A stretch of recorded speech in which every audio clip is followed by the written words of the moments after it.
Hi, this is the Teaserking coming to you with Week 13's NFL Games of the Week. You can catch all my trends and history and everything else on my website, www.teaserking.com. I'd like to talk to you about the best games of the week, my locks.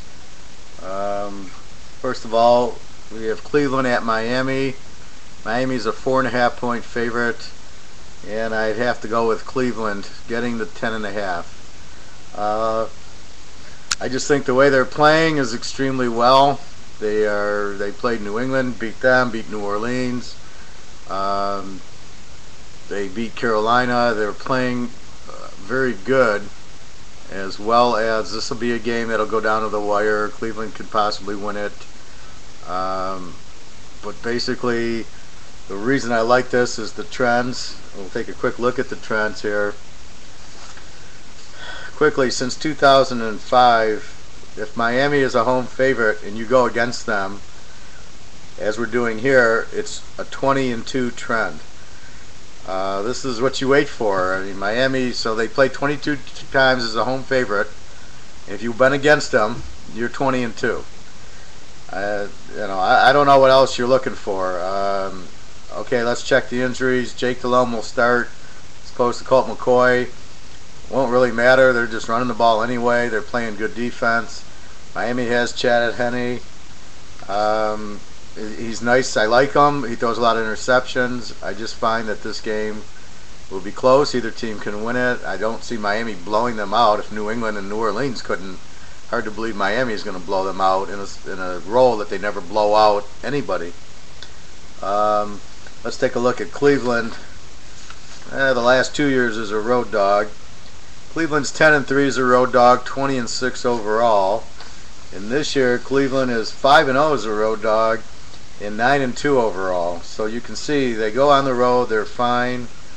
And Miami this year is 7-4 if you go with them. 0-2 is a home favorite. And you go against Miami, you're 7-4, but as a home favorite, they're 2-0 against.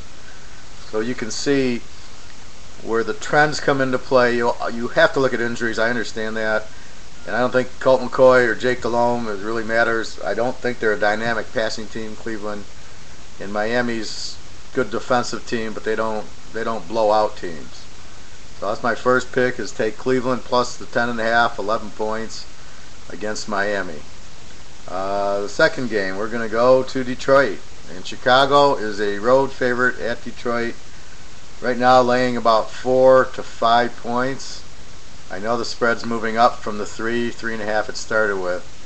A lot of it's because Drew Stanton's going to start at the Lions. Sean Hill's out. Matthew Stafford's out. Javad Best is hurt. Might play. I just think that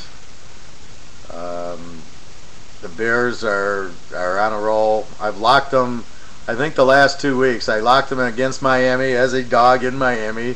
They shut them out. And I locked them at home against Minnesota. Chicago's a very good underdog. In this role, we're really betting against Detroit. We're also looking at the trend. Let's look at the trend. I like my micro trend here, where I actually look at the teams in the same division who play each other, like Chicago and Detroit. Chicago and Miami don't play each other enough, so you can't really get a trend on how they match up, but you can Chicago-Detroit. So since 2000, when the game is played in Detroit, Chicago's 9-1. If you just took Chicago, you're 9-1. Detroit's only 5-5 at home against Chicago. Outside of that, Chicago's 11-5 is the favorite. Detroit's 11-5 is the dog. Doesn't show much, but basically the key trend is Chicago plays very well there.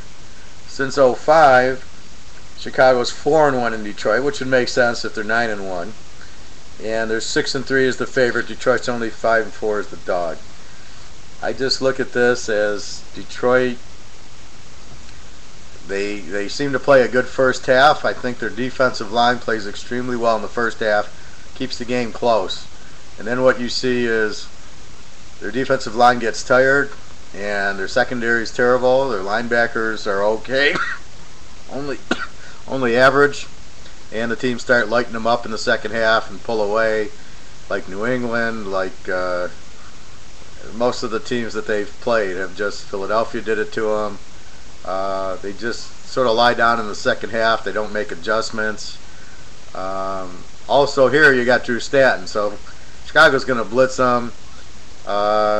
He's just young. He's inexperienced. He was good at Michigan State, but this is not the Big Ten. Chicago's defense, Julius Peppers, and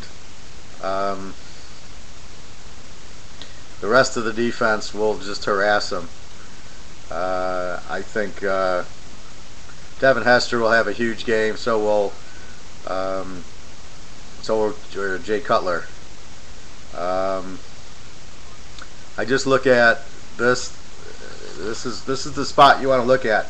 Let's look at the trends on a more of a macro approach. This year, Chicago is 9-2 with the number, and they're only 1-0 as a road favorite. They're not road favorites too often, and if you go against them, you're 6-5. So you don't really want to go against them. Detroit's a very surprising 9-2, considering they've only won 2 games. They've hung in there and played close most of the time. But as a home dog, they're 2-1. But if you go against them, 3-0. If you go against them overall, they're 8-3. So the Lions are losing closer. They're not winning games, but they're still losing the games, especially in that role of home dog. They like playing a home favorite, where the team they can beat, and they do that. But when they're home dogs, they're not good. The Bears go to 3-1 as a road favorite since 2009. If you go with them or against them. The Lions are 6-2 as a home dog, 7-1 if you go against them, and then you start going back. And we look at 2008. The Lions are 8-8 as a home dog, and if you go against them, 15-1, and that's really the biggest trend there. If you go against Detroit since 2008, you're 35-7 or 83%. Actually, you're 36-7. I got to put in Thanksgiving's trend here when they lost to New England. And basically, so they'd be 16-1 if you go against them as a home dog. That's that's like over 95%. You've got the injury of Stanton, and you got the Bears healthy. Julius Peppers, Brian Urlacher will control the Lions' offense. There can't be any timing between Stanton and Calvin Johnson. Best might play, but he's banged up, and the speed of the Bears will take away. The Lions don't have a running attack. So you basically got Peppers and Urlacher just coming, blitzing. I don't see Stanton. He can't read the defense. He's not going to get rid of the ball that fast. You're looking at a lot of Bear turnovers. And the best part is you got the Bears. You're laying 4 or 5 points. It means you're getting 1-2 points with the Bears. In the game, they're going to dominate defensively. Hester will score against the weak secondary. And this is a game the Bears are playing for first base. They're playing really well. So I love the Bears here. And the Browns are, again, a trend. They're playing well. And I like the Cleveland to also. I think they'll win the game, but Miami will play them close. I would look for a 20-17, 24-21 type of game in that one. So again, we're taking the Browns plus the 10.5, 11. We're taking the Bears plus 1 or 1.5. And these are very strong plays. You can see Chicago plays very well in Detroit, and Miami is a terrible home favorite. So basically, that's what you look at. I don't just play all trends. Of course, if Urlacher was injured and Julius Pepper was injured, I would lay away from the game. But they're not, so that's what I'm looking for. Anyway, I hope you come to my site. You can chat with me. I'm not always on the chat. I apologize. But if you leave a chat, I'll respond to it. You can email me on the site, and certainly come for more games. I hope you have a great weekend, and I hope you enjoy these picks. Have a nice night. Thank you. Teaserking. Go to www.teaserking.com.